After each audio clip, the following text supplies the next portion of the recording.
아무리 현실처럼 영화를 꾸며도 네. 우리 현실은 참 그에 비하면 참 척박한 거 아닌가. 최근에 네. 러시아에서 정부 그 연구소에서 미국이 진짜 아폴로가 달 착륙했다 왔나 그거에 대해서 뭐 부정하는 건 아니지만 네. 음모론. 제기된 의문을 해명해야 된다. 네. 근데 진짜 갔다 온 거 맞아요? 아, 참, 애매한데. 물론 저는 이제 갔다 왔다고 믿고요. 네. 네, 믿고. 이 마치 이제 천안함을 누가 부셨냐 이 질문하고 비슷한데. 네. 충분히 의심할 만한 상황이긴 해요. 예를 들면 거기서 말한 것처럼 그 영상이 사라졌다거나 뭐 달에서 채집한 운석들이나 그런 것들이 사라졌다는 거는 좀 이상하죠. 납득이 되진 않는데 그냥 제 머릿속으로 생각해 보면 이 일을 그러니까 첫 그 달 착륙을 과도한 경쟁 상황에서 첫 달 착륙을 누군가가 주도해서 거짓으로 꾸미려면 예.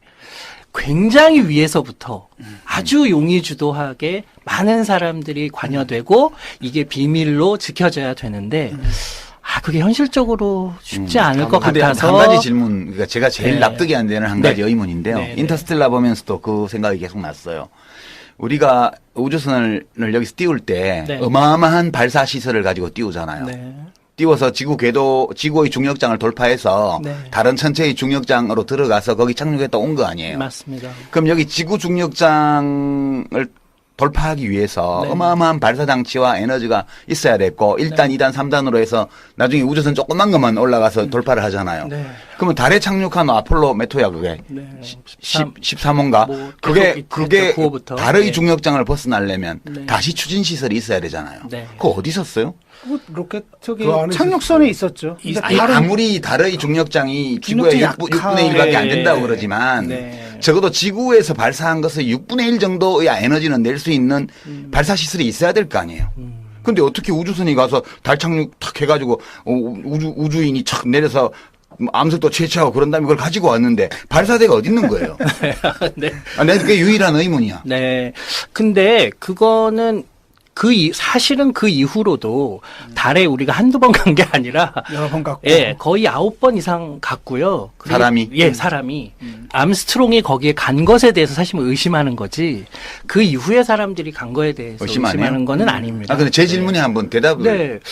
아니 그것도 이미 거기서 돌아오는 추진체를 다 가지고 가고 물론 중력장이 6분의 1밖에 안 되기 때문에 그보다 훨씬 더 적은 추진체로도 돌아올 수 는 있죠. 있겠지만 추진체 예. 자체가 없잖아요. 사진에 보면 이렇게 아폴로 13호가 내려서 있는 거지. 아닙니다. 착륙선 있습니다. 자체가 있습니다. 그래요? 있어요. 그건 예, 있어요. 있습니다. 예. 왜냐하면 그게 착륙할 때 충격을 하기 위해서 이게 분사를 하면서 발사대가 내려오잖아요. 없는 그래도 거지. 난 납득 그냥 안 돼, 막- 그거는. 네. 왜냐 거기 우리가 달하고 지구로 왔다 갔다 하려면 여기도 정거장이 있어야 되고 거기도 정거장이 있어야 돼요. 제 생각에는 발사대가. 근데 발사대가 지구에만 있고 그러니까 발사대가 아니고 그냥 그거 올라오면 되잖아. 우리 그때 추진만 사진 되지 내는 걸로 뭐. 봤잖아요.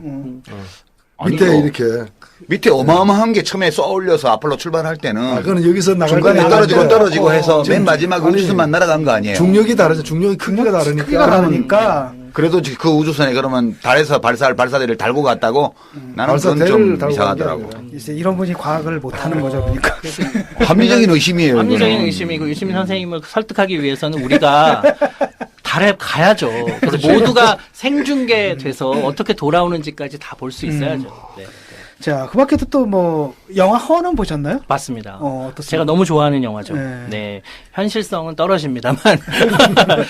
저는 그런 SF를 좋아해요. 그러니까 특수 효과를 많이 쓰지 않고 그 이야기 줄거리의 핵심 요소가 너무 정확하게 과학 기술을 다루고 있는데 그게 우리의 삶, 그 허라면 사랑이란 무엇인가의 본질을 건드리고 있는 이런 류의 영화들을 좋아하죠. 근데 현실성이 떨어진다라고 네. 지금 말씀하셨어요. 어떤 네. 의미에서 제가 볼 때 이거야말로 가장 현실적이지 달 않나 착륙보다는 차라리. 현실적으로 보인다. 끝까지 달 착륙이 진짜. 요즘 인공지능에 대한 이제 과대 포장들이 너무 많아서 현실적으로 보일 수 있죠. 근데 이제 이런 것 같아요. 그러니까 요즘 구글 같은 곳에서 딥러닝 같은 게 인기를 끌면서 우리가 이거는 정말 생각지도 못한 수준으로 인공지능이 발달했구나 하는 부분들이 있는데 그 부분들은 대개 지난 10년 동안 지능이라는 것에 대한 근본적인 이해가 높아져서 생겼다기보다는 많은 데이터를 빠르게 처리할 수 있게 되면서 의식을 가진 것처럼 보이는 그런 현상들이 많아요.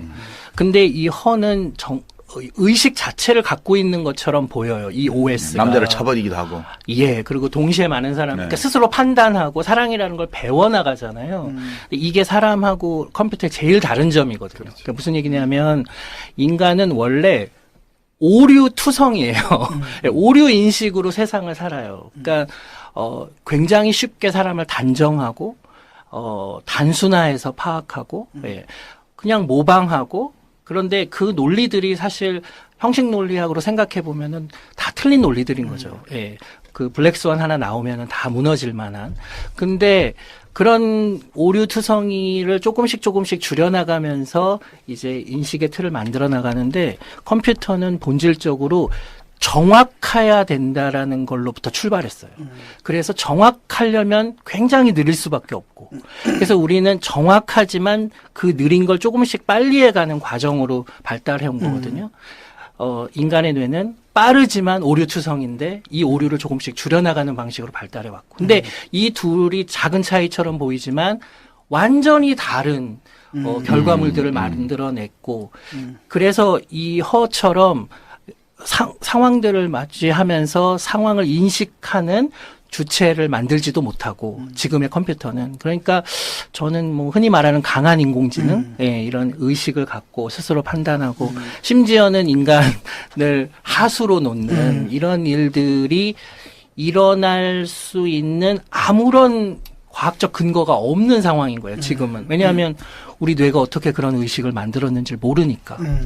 그래서 인간의 뇌에 대한 기반 없이 출발한 튜링의 유니버셜 머신 같은 방식으로도 허는 만들어지기 어렵고 인간이 뇌가 어떻게 의식을 가져서 사랑을 하게 됐는지를 이해한 다음에 그걸 컴퓨터로 넣는 건 가능할 텐데 인간의 뇌가 어떻게 의식을 가졌는지에 대해서도 모르니 아직은 이 허 같은 영화가 현실적이진 않은 거죠. 근데 상상력으로만 보면 사실 뭐 벌써 100년 전에 체코 작가? 네. 카렐 차펙? 예. 그 사람이 쓴 이제 로봇이란 최근에 다시 번역본이 나온 걸 제가 좀 봤는데. 그러니까 로봇이라는 말도 그 책에서 유래했다고 그러고 맞습니다. 그 부제가 보면은 로봇이로 돼 있고 누구 박사의 유니버셜 머신인가 뭐 그렇게 돼 있어요. 맞습니다. 근데 이 로봇이라는 것을 상상한 우리나라에서 연극도 곧 한다는 소문도 있고 그렇던데요. 책 제목이 로봇이라서 제가 봤더니 로봇들이 만국의 로봇이여 단결하라 이래가지고 말하면 인간이 로봇을 인간 취급 안 하는 이런 거에 격분해가지고 로봇이 들고 나서 인간을 멸종시키고 맞습니다. 예, 뭐 이런 거고 나중에 그 한계를 절감한 나머지 어떤 과학자가 로봇이 사람과 같은 그런 정서, 감정, 도덕적 판단을 할 수 있게끔 이렇게 변종을 만든 게 둘이 이제 떠나는 그게 이 마지막이던데요. 맞습니다. 실제로 그런 일이 우리가 터미네이터나 이런 데서 보는 것처럼 컴퓨터가 스스로 판단해서 인간을 유해한 존재 또는 절멸돼야 될 존재라는 도덕적 판단을 하고 그 인류를 절멸시키기 위해서 다시 기계를 만들어서 전쟁을 벌이고 이런 것이 뭐 지금은 영화 소재뿐인데 실제로 이론적으로는 가능한가요? 이론적으로는 가능할 것 같습니다. 저는 개인적으로는 영혼이라는 개념을 우리가 도입하지 않고도 뇌의 생물학적인 기저만으로 의식도 만들어지고 인간의 고귀한 정신 작용들이 다 가능하다고 믿기 때문에 그것을 알고리즘화해서 컴퓨터에 넣는다면 컴퓨터도 그런 일들을 할 수 있겠죠. 이론적으로. 예. 근데 이게 그럼 언제쯤 그게 될 거냐라고 물어보면 거기에 대해서 답을 하는 건 굉장히 비과학적인 태도예요. 왜냐하면 이게 그냥 선형적으로 쭉 외삽을 하면 나오는 게 아니라 지금 방법을 전혀 모르고 있는데 언제쯤 우리가 그럼 그 의식의 본질을 그 기저의 언더라잉 프린시플을 이해할 수 있느냐에 대해서는 기약이 없는데 그게 언제쯤이라는 걸 확답하는 순간 그 과학은 이제 그 수도가 되는 거죠. 그러니까 네. 강한 인공지능을 만들 수 없다는 걸 입증 못할 뿐인 거 뿐이죠. 아니에요? 예, 그렇죠. 그런 거죠. 그래서 언젠가는 그래서 나올 가능성을 수 열어두는 있고, 것이지. 맞습니다. 그게 저는 그냥 그런 것들을 막 충격 요법으로 이런 거 모르면 큰일 납니다. 지금 여러분들 이거 새로 공부하셔야 되고 안 그러면 직장을 잃습니다. 같은 방식으로 이 과학 기술을 받아들이기보다는 이런 과학 기술들이 그냥 학자들의 실험실에서 만들어지다가 어느 날 세상에 툭 나오는 게 아니라 아주 작은 단초지만 이런 것들이 충분히 발달할 미래의 상황들을 상상해보고 그것들을 시민적으로 합의를 하면서 미리 논의해보는 과정들은 너무 유익한 것 같고요. 예, 그런 면에서 보자면은 인공지능이 언제가 될진 모르지만 인간만이 이렇게 자의식을 갖고 이런 정신작용들을 하지 않을 수 있다는 상황을 생각해보면 우리가 이제 인간이란 어떤 존재인가를 다시 생각해 볼 수 있으니까 되게 유익한 포스트 휴먼 소사이어티. 그렇죠. 예. 근데 네. 그 스티븐 호킹 같은 사람도 좀 인공지능에 대해서 굉장히 우려 섞인 지난번 발언을 과학자들이 했잖아요. 여러 명이 연서명해서 그 사람은 왜 그런 거죠? 진짜 정말 위협을 느낀 건가요? 아니면 좀 과장을 한 건가?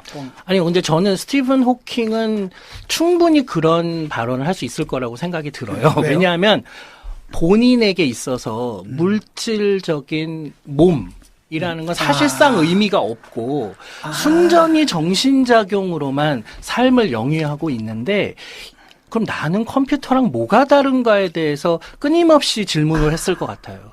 그리고 그렇게 생각해 보면 내 뇌가 컴퓨터와 크게 다르지 않을 거고, 내 뇌에 있는 것들을 컴퓨터로 옮겨 놓으면, 그것이 나와 무엇이 다른가에 대해서, 과격한, 우리가 생각하는 것보다 좀 더, 과격한 생각을 할 수 있고, 그게 이제 우리한테 인사이트를 줄 수 있는 거죠. 아, 그렇구나.